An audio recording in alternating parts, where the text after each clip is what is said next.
अऊज़ुबिल्लाहिमिनश्शैतानिर्रजीम बिस्मिल्लाहिर्रहमानिर्रहीम। अस्सलाम वालेकुम मेरे बाबुल ज़िक्र इस्लामिक चैनल के व्यूअर्स। अल्हम्दुलिल्लाह आज हम 11वें पारे में सूरह तौबा के आखिरी 5 रुकू यानी रुकू 12 से 16 और पूरी सूरह यूनुस मुकम्मल है जिसमें 11 रुकू शामिल है। सूरह तौबा के रुकू 12 आयत 90 to 99 अल्लाह की राह में ना निकलने वालों का अंजाम बयान किया गया है। सूरह तौबा के 12वें रुकू में उन लोगों का जिक्र है जो ग़ज़वा तबूक में शरीक नहीं थे। उनमें से कुछ मुनाफिक थे जिन्होंने झूठे बहाने किए गए। आगाह किया गया कि अन करीब इन्हें झूठ बोलने की बदतरीन सज़ा दी जाएगी। अलबत्ता उन लोगों पर कोई मलामत नहीं जो बीमारी, माजूरी या असबाब ना होने की वजह से शरीक ना हो सके। मजीद फरमाया कि बाज़ ऐसे बदबख्त भी हैं जिन्होंने झूठा बहाना करने की भी ज़हमत नहीं उठाई। हाँ, जब मुसलमान ग़ज़वा तबूक से वापस लौटेंगे तो उन्हें राज़ी रखने के लिए झूठे बहाने पेश करेंगे। ऐलान कर दिया गया कि मुसलमान उनसे राज़ी हो भी जाएं, अल्लाह उन बदबख्तों से हरगिज़ राज़ी नहीं होगा। इनमें से कुछ बद्दू ऐसे भी हैं जो अल्लाह की राह में माल देने को एक दावा समझते हैं। उसकी वजह यह है कि वो अल्लाह के रसूल सल्लल्लाहु अलैहि वसल्लम के पास आकर तालीमात देने सीखने को तैयार नहीं। अगर सीख लेते हैं तो उनके दिल ईमान से मुनव्वर हो जाते और वो नफाक की बीमारी से बच जाते। अलबत्ता बदुओं में कुछ ऐसे भी हैं जो वाकई अल्लाह और रसूल सल्लल्लाहु अलैहि वसल्लम पर ईमान रखते हैं और अल्लाह की राह में खर्च किए गए माल को अल्लाह की कुर्बत और रसूल पाक सल्लल्लाहु अलैहि वसल्लम की दुआओं के हसूल का ज़रिया समझते हैं। अन करीब उनकी मुराद पूरी होगी और अल्लाह उन्हें अपनी रहमत में दाखिल फरमाएगा। रुकू 13 आयत 100 to 110 दीन की खिदमत के लिए सबकत करने वालों की तहसीन। 13वें रुकू में उन महाजरीन और अंसार की तहसीन का बयान है जिन्हें इस्लाम कबूल करने और उसी सरबुलंदी के लिए कुर्बानियाँ देने में सबकत की। फिर उनकी भी मदह की गई जिन्होंने सबकत करने वालों की बड़ी उम्दगी से पैरवी की। इन सब को हमेशा हमेश की जन्नत की बशारत दी गई। अल्लाह हमें भी इनकी पैरवी की तौफीक अता फरमाए, आमीन सुम्मा आमीन। मज़ीद फरमाया कि इस्लाम कबूल करने के बाद उसकी सरबुलंदी के लिए कुर्बानी देने से गुरेज करने वाले मुनाफिक हैं। उन्हें दुनिया में बार बार ज़िल्लत का सामना होगा। वो मौत के वक्त शदीद अजियत से गुजरेंगे और आखिरत में दर्दनाक अजाब से दो चार होंगे। हाँ, ऐसे लोग जिन्होंने कुछ नेकियां भी की हैं और गलतियां भी, उन्हें उम्मीद दिलाई गई कि अगर वो आइंदा के लिए इस्लाह कर लें और अल्लाह की राह में सदका खैरात करें तो अल्लाह उन्हें माफ़ फरमा देगा। सुभान अल्लाह। अलबत्ता 3 अफराद ऐसे थे जो ग़ज़वा तबूक में शरीक नहीं थे। वो सच्चे मोमिन थे। उन्होंने रसूल अल्लाह सल्लल्लाहु अलैहि वसल्लम के पास आकर अपनी गलती का इतराफ़ कर लिया। अल्लाह ने उनके लिए बख्शिश या सज़ा का फ़ैसला मुअख्खर फरमा दिया। इस रुकू में मुनाफिकीन की तामीर करदा नामयाद मस्जिद ज़र्रार का भी तज़किरा है जो एक दुश्मन रसूल ईसाई राहिब अबू आमिर के ठिकाने के लिए बनाई गई थी। अबू आमिर उस नाम नेहाद मस्जिद को इस्लाम दुश्मन सरगर्मियों का मरकज़ बनाना चाहता था। रसूल अल्लाह सल्लल्लाहु अलैहि वसल्लम को इस नाम नेहाद मस्जिद में नमाज अदा करने से रोक दिया गया। आप सल्लल्लाहु अलैहि वसल्लम को इस नाम नेहाद मस्जिद के करीब वाक़ई मस्जिद क़बा में नमाज अदा करने की तलक़ीन की गई। आगाह किया गया कि इस मस्जिद के नमाजी इंतहाई नेक नियत और मुखलिस हैं। वो तहारत का ख़ास एहतमाम करते हैं और अल्लाह तहारत इख्तियार करने वालों को पसंद करता है। रुकू 14 आयत 111 to 118 अल्लाह के साथ अहद और उसका तकाज़ा। 14वें रुकू में इरशाद हुआ कि अल्लाह ने मोमिनों से उनके जान और माल जन्नत के बदले में ख़रीद लिए। वो अल्लाह की राह में जंग करते हैं, काफिरों को कत्ल करते हैं और ख़ुद भी जानें दे देते हैं। गोया कलमा पढ़ना अल्लाह के साथ एक अहद करना है। इस अहद का तकाजा है कि हम अल्लाह के दीन के लिए इतनी फ़ाल जद्दोजहद करें कि बातिल से टकराने के मरहले तक पहुँच जाए। अल्लाह हमें इस टकराव में साबित कदम रहने की तौफीक अता फरमाए, आमीन सुमा आमीन। इस अहद को पूरा करने वालों के औसाफ ये है कि वो अल्लाह की हुजूर तौबा करने वाले, रुकू करने वाले, सजदा करने वाले, लज्जत दुनियावी से किनारा कशी करने वाले, कसरत से अल्लाह की हम्द करने वाले, नेकियों का हुक्म देने वाले, बुराइयों से रोकने वाले और अल्लाह की हुदूद की हिफाजत करने वाले हैं। अल्लाह की तरफ से बशारतें ऐसे ही मोमिनों के लिए हैं। इस रुकू में उन महाजिरीन और अंसार सहाबा रज़ियल्लाहु अन्हुम की भी मदद की गई जिन्होंने ग़ज़वत तबूक की मुश्किल घड़ियों में नबी पाक सल्लल्लाहु अलैहि वसल्लम का भरपूर साथ दिया। फरमाया उन 3 सहाबा रज़ी अल्लाह को भी बख्श दिया गया जिनका फ़ैसला मुवक्कर कर दिया गया था। उन्होंने अल्लाह और रसूल सल्लल्लाहु अलैहि वसल्लम के साथ वफ़ादारी का हक़ अदा कर दिया। उनका 50 रोज़ तक बाइकॉट किया गया, लेकिन वो अल्लाह और रसूल सल्लल्लाहु अलैहि वसल्लम के साथ मोहब्बत करते रहे, बाकायदगी से नमाज़ें अदा करते रहे और दीन इस्लाम के साथ चिमटे रहे। अल्लाह ने उनकी तौबा कबूल फरमा ली। रुकू 15 आयत 119 to 122। नेक लोगों का साथ इख्तियार करो। 15वीं रुकू में मोमिनों को हिदायत दी गई कि वो अल्लाह की नाफरमानी से बचें और इसके लिए नेक लोगों का साथ इख्तियार करें। ग़ज़वा तबूक के मौके पर मोमिनों के लिए जायज़ ना था कि रसूलुल्लाह सल्लल्लाहु अलैहि वसल्लम के साथ ना निकले और अपनी जानों को उन सल्लल्लाहु अलैहि वसल्लम की जान पर तरजीह दें। अल्लाह की राह में उठाए हुए हर कदम, बर्दाश्त की गई हर तकलीफ़ और पेश किए गए हर सदक़े पर बेहतरीन अजर दिया जाएगा। चाहिए कि हर कबीले में से चंद अफराद खुद को इल्म दीन सीखने और सिखाने के लिए फारिग करें। रुकू 16 आयत 123 और 129 ये आखिरी रुकू है सूरह तौबा का। आदलाना निज़ाम अतराफ़ के इलाकों में भी कायम करो।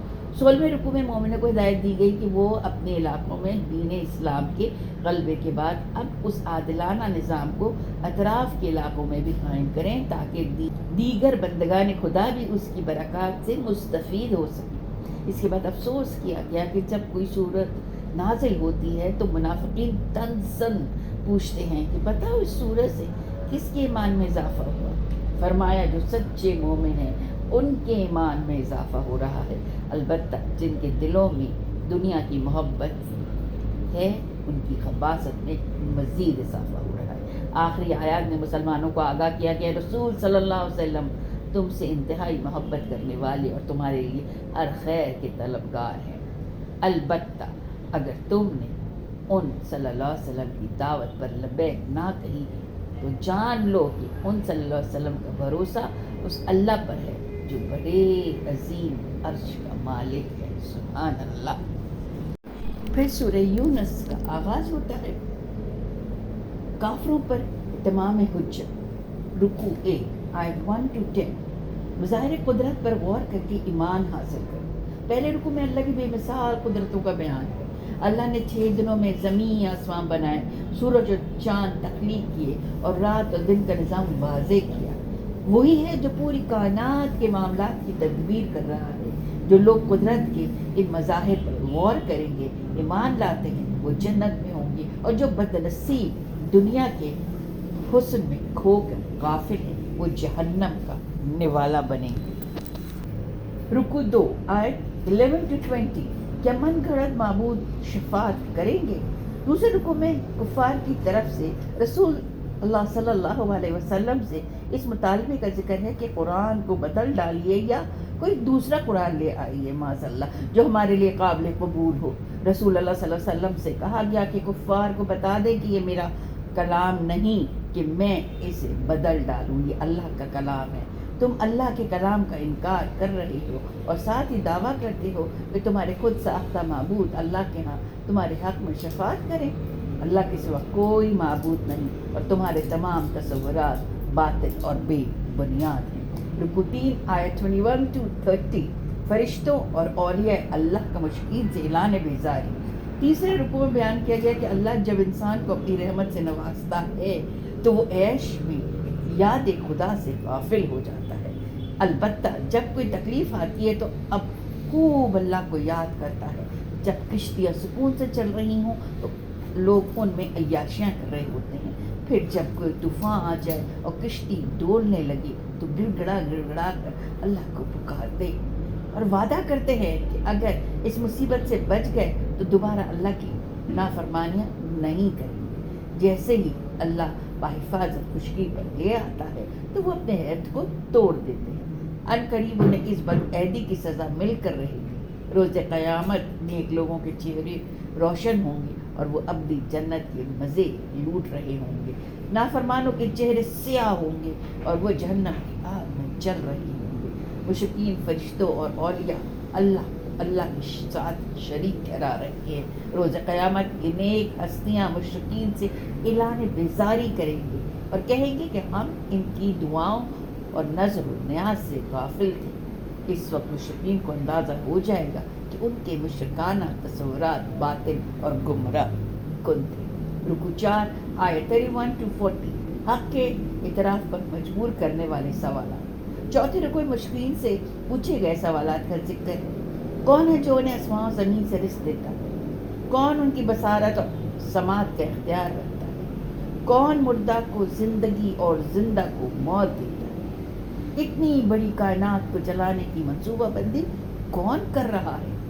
کون ہے جس نے پہلی مرتبہ کسی شے کو پیدا کیا اور دوبارہ بھی پیدا کرنے کی قدرت رکھتا ہے؟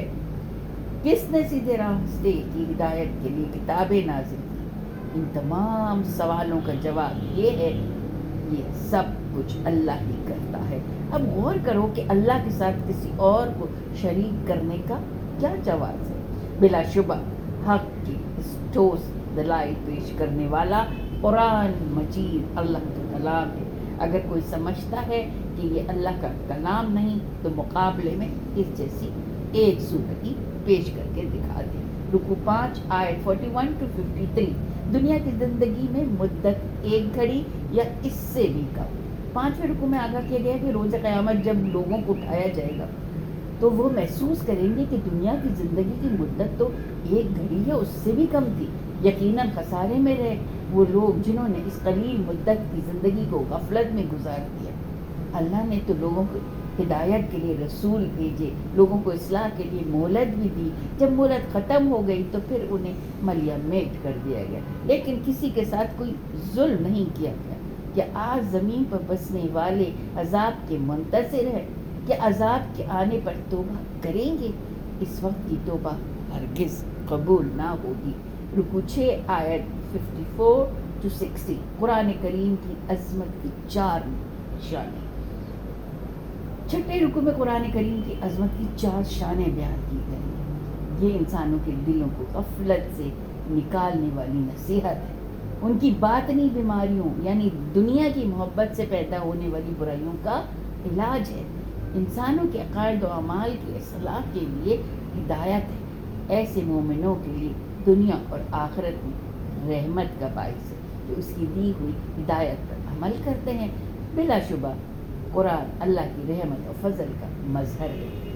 لوگوں کو چاہیے کہ قرآن جیسی نعمت کے حصول پر خوشیاں منائیں، قرآن کو سمجھنے، اس پر عمل کرنے، اس کے احکامات کے نفاذ، اس کی تعلیمات کو دوسروں تک پہنچانے والی خدمت اس مال و متاع سے کہیں بہتر ہے جو دنیا دار لوگ جمع کرتے ہیں۔ رکوع 7 آیت 61-70 اللہ کے نزدیک محبوب عمل تلاوت قرآن کریم ہے۔ 7ویں رکوع میں ارشاد ہوا کہ اے نبی صلی اللہ علیہ وسلم آپ کسی حال میں نہیں ہوتے اور اے لوگوں تم کوئی عمل نہیں کر رہے ہوتے مگر اللہ دیکھ رہا ہوتا ہے۔ خاص طور پر ایک عمل کا نام لے کر ذکر کیا گیا، وہ ہے تلاوت قرآن پاک۔ اللہ کو یہ عمل انتہائی پسند ہے کہ اس کا کوئی بندہ دیگر مصروفیات دنیا کو چھوڑ کر اللہ کی کتاب کی تلاوت کر رہا ہو۔ اس رکوع میں مزید بیان کیا کہ اللہ کے دوست یعنی اولیاء اللہ وہ پاک باز ہستیاں ہیں جن کے دل نور ایمان سے منور اور ایمان تقویٰ یعنی کہ اللہ کی اطاعت سے مزین ہوتے ہیں۔ ان کے لیے دنیا اور آخرت میں بشارتیں، راضی برضائے رب کی کیفیت ہر وقت ان کے ساتھ شامل حال ہوتی ہے، نہ انہیں ماضی کے حادثات پر افسوس ہوتا ہے اور نہ وہ مستقبل کے اندیشوں سے پریشان ہوتے ہیں۔ اللہ ہمیں بھی ان ایمان اور تقوی کی سعادت عطا کرے۔ आमीन सुम आमीन। रुकू 8 आयत 71 to 82। फतह हमेशा हक की होती है। 8वें रुकू में हज़रत नूह अलैहिस्सलाम की अपनी कौम के साथ आखिरी गुफ्तगू का जिक्र है। उन्होंने कौम से कहा कि अगर मेरी तबलीग तुम्हें नागवार महसूस हो रही है तो फिर तुम मेरे खिलाफ जो कर सकते हो कर लो, मेरा भरोसा अल्लाह पर है।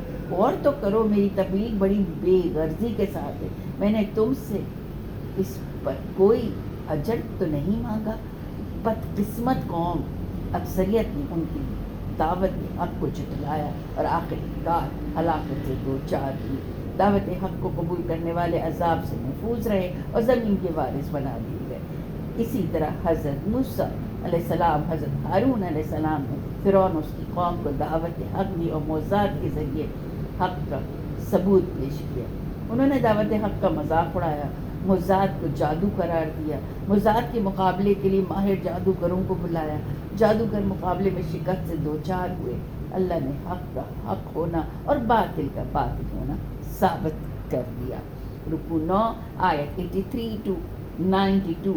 बनी इसराइल का अव्वल क़िबला खाने काबा था।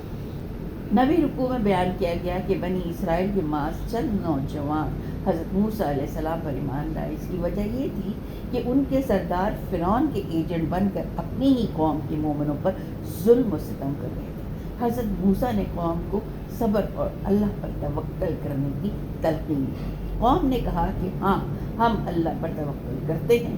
ए अल्लाह, तू हमें ज़ालिमों की शर से महफूज फरमा और हमें उनके लिए ज़रिया आजमाइश ना बना। अल्लाह ने हज़रत मूसा अलैहिस्सलाम को हुक्म दिया कि कुछ घरों को क़िबला रुख बनाकर मस्जिद की सूरत दो और वहाँ नमाज कायम करके अल्लाह से मदद की इल्तिजा की। इस वक्त हैकल सुलेमानी तो बना ही न था, लिहाजा क़िबला से मुराद खाने काबा है। गोया बनी इसराइल का भी अव्वल क़िबला खाने काबा ही था। हज़रत मूसा अलैहिस्सलाम ने अल्लाह से फरियाद की कि आले फ़िरौन के पास माल असबाब और क़ुव्वत की फरावानी है, जिसके ज़रिए वो लोगों को अल्लाह की राह से रोक रहे हैं। अल्लाह उनके माल असबाब को तबाह कर दे और उन्हें ईमान लाने से महरूम कर दे। अल्लाह ने ये फरियाद सुनी और फ़िरौन को उसके लश्कर समेत गर्क कर दिया। वक्त होते ही फ़िरौन ने कहा, मैं ईमान लाता हूँ बनी इसराइल के माबूद अल्लाह पर। अल्लाह ने फरमाया कि मौत सामने आ जाए तो ईमान लाना कबूल नहीं किया जाता। अब तुम्हारी लाश को महफूज करके लोगों के लिए निशानी इबरत बना दिया जाएगा। रुकू 10 आयत 93 to 103। काश कौम यूनुस की तरह दीगर कौमें भी तौबा कर लेती। 10वें रुकू में कौम यूनुस की तहसीन है। क्या कई कौमों ने अल्लाह की नाफरमानियाँ की, लेकिन ये वाहिद कौम थी कि जिसने अजाब के असर देखे तो तौबा की और ईमान लिया। अल्लाह ने उसे माफ़ फरमा दिया और फिर एक मुद्दत तक उसे माल और मता से नवाजता रहा। रुकू के आखिर में दावत दी गई कि देखो तो सही, कायनात में अल्लाह की कुदरत के कैसे कैसे मज़ाहिर हैं, इन पर गौर करके ईमान की दौलत हासिल की जा सकती है। ईमान लाने वाले कामयाब और उससे महरूम रहने वाले बर्बाद होंगे। रुकू 11 आयत 104 to 109। ये आखिरी रुकू है सूरह यूनुस का। बातिल के साथ समझौता नहीं हो सकता। मक्की दौर के आखिर में सरदारान कुरैश नबी अकरम सल्लल्लाहु अलैहि वसल्लम को दावत दे रहे थे कि आप सल्लल्लाहु अलैहि वसल्लम एक मुय्यन अरसे तक हमारे बुतों की परस्तिश करें, फिर हम इतने ही अरसे आप सल्लल्लाहु अलैहि वसल्लम के माबूद की पैरवी, आप सल्लल्लाहु अलैहि वसल्लम माबूद वाहिद की पैरवी करेंगे।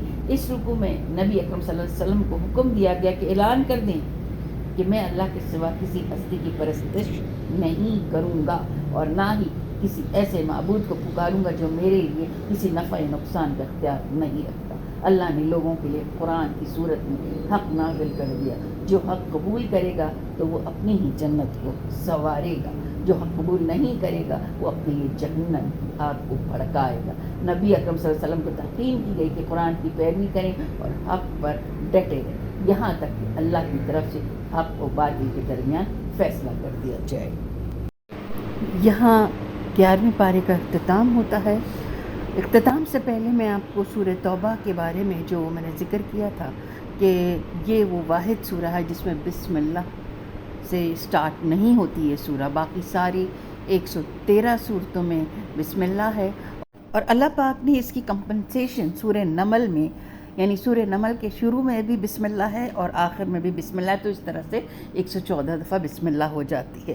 اب سورہ توبہ میں بسم اللہ کا نہ ہونا کی جو ایک دلیل دی گئی ہے، وہ کیونکہ اس میں اللہ تعالیٰ کے عذاب کا کوڑا پرسا ہے مشرکین عرب کے اوپر، برات ہو، اعلان برات کر دیا۔ اللہ تعالیٰ نے بیزاری کا اظہار کیا تھا اور رسول نے کافروں سے 23 سالہ جو دعوت کا دور تھا، جس میں دعوت، تبلیغ اور اللہ پاک کی طرف بلاوا، 23 سال کے بعد اللہ تعالیٰ نے اب کوئی ذمہ داری نہیں ہے، 4 مہینے دے گئے، یا اسلام قبول کر لیں یا عرب کی سرزمین چھوڑ کے چلے جانے کی سختی سے پیغام دیے، یا قتل کیا جائے گا۔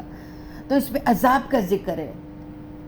اگلے نبیوں کے منکرین پہ بھی عذاب آیا تھا، جب ہمارے نبی کے پیغام پہ بھی انکار کیے گئے اور 23 سال چھٹی دی گئی، کوئی عذاب نہیں۔ اب عذاب کی شکل ہو گئی مسلمانوں کی تلواریں۔ سورہ توبہ کی آیت 14 نمبر اللہ تعالیٰ فرماتا ہے کہ انہیں اللہ تعالیٰ اس میں فرماتا ہے کہ اللہ تعالیٰ تمہیں عذاب دے گا ان کی تلواروں کے۔ تو اس میں کیونکہ بہت زیادہ سخت عذاب کا بارے میں کہا گیا ہے، اور سخت الفاظ اور سخت جسے کہتے ہیں قہر اللہ پاک کا بیان کیا گیا ہے، تو کہا جاتا ہے کہ یہی وجہ ہے کہ اس کو بسم اللہ سے نہیں شروع کرتا ہے۔ قرآن اور قتال کا ذکر آیا ہے۔ عذاب استحصال بھی مختلف ہے، اللہ کی طرف سے نہیں ہے بلکہ قتال اور تلوار کے ذریعے آیا۔ کافر بھی اسی کو کوٹ اس لیے کرتے ہیں، جبکہ وہ اللہ کا عذاب ہے۔ 23 سال تک آپ کو نبی پاک صلی اللہ علیہ وسلم نے اسلام کی دعوت دیتے رہے، اور اتنے سب جو مسلمان ہو گئے تھے انہوں نے اتنی صحبتیں، اتنی تکالیف، کتنے جسے کہنا ظلم سہیں۔ تو اب اللہ تعالیٰ کی اس میں جلالی صفت ہے اور بہت زیادہ ڈومیننٹ ہے۔ غزوہ تبوک کے اعتبار سے بھی بہت زیادہ اس پہ گرفت دی گئی ہے ان صحابہ پہ جنہوں نے سستی دکھائی تھی، اور غزوہ تبوک میں حصہ نہیں لیا گیا تھا۔ تو یہ کچھ ریزنز ہیں جس کی وجہ سے کیونکہ یہ بہت سخت قسم کی اس میں احکامات ہیں اللہ پاک کی جانب سے کفار کے لیے، تو یہ بسم اللہ سے سٹارٹ نہیں ہوتی ہے۔ انشاءاللہ اگلی ویڈیو میں ہم 12ویں پارے کا خلاصہ آپ کے سامنے لے کر آئیں گے، اور اس 12ویں پارے میں مکمل سورہ ہود ہے جس کے 10 رکوع ہیں، اس کے بعد سورہ یوسف کے ابتدائی 6 رکوع شامل ہیں۔ تو امید کرتی ہوں کہ آج کا یہ خلاصہ بھی آپ کو اچھا لگا ہوگا، اور آپ سے میں ریکویسٹ کرتی ہوں کہ یہ صدقہ جاریہ ہوتا ہے، کوئی اچھی بات پھیلانا ہو، یہ تو پھر بھی قرآن پاک کے احکامات ہیں، اس کو آپ پلیز پھیلائیے، اس کو شیئر کیجئے، میرے چینل بابل ذکر اسلامک چینل کو سبسکرائب کیجئے، لائک کیجئے، کمنٹ ضرور دیجئے، اور اللہ کا ذکر ہر وقت اپنے لبوں پر جاری رکھیے، کیونکہ ہمارا ملک اس وقت بہت آزمائش سے گزر رہا ہے۔ اللہ سے ہمیں سچے دل سے معافی مانگنا چاہیے، اور اللہ پاک ہماری ارض پاک کو سلامت رکھے، پاکستانی عوام کو خوشحال کرے، پریشانیاں دور ہوں، اچھے حکمران جو ایمان کے اوپر، جو لا الہ الا اللہ جس پہ پاکستان بنا جس نعرے پہ، اور سچے دل سے لا الہ الا اللہ کہ اللہ کے سوا کوئی معبود نہیں ہے، شرک بالکل بھی نہ کریں اور اس پہ عمل کریں، تو دیکھیے کہ اللہ پاک آپ کے لیے کیا کیا رحمت دیتا ہے، آپ سوچ بھی نہیں سکیں گے کس طرح اور کس جگہ سے آپ کو یہ، آپ کسی پہ بھروسہ نہ کیجیے، سپر پاور ہے اللہ سبحانہ تعالیٰ کی صرف اور صرف، اور جب وہ نوازنے پہ آئے گا تو ہر سپر پاور ایک طرف ہو جائے گی۔ بہرحال میں آپ سے لیتی ہوں اسی بات پر اجازت، اگلی ویڈیو تک کے لیے اللہ آپ کا نگہبان، اللہ حافظ، پاکستان زندہ باد۔